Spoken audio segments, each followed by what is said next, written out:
KTN Bangla TV only digital channel, so this channel does not promote any violent, harmful or illegal activities. All content provided by this channel is meant for an educational purpose only. কারো প্ররোচনায় পা দেবেন না। আর আপনাদের এই মিটিংয়ে আমি ঘোষণা করলাম যে তিনজন মারা গেছেন, তিনটে পরিবারকে বিএসএফও গুলি চালিয়েছে, তার বিরুদ্ধেও অ্যাকশন হবে।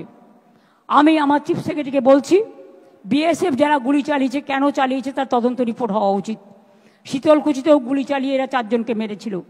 আমি বলবো যারা মারা গিয়েছে, আমি কোনো সম্প্রদায় হিসেবে দেখি না, মানুষ হিসেবে দেখি, তাদের প্রত্যেককে আমাদের সরকার 10 লাখ টাকা করে পরিবারকে সাহায্য করবে।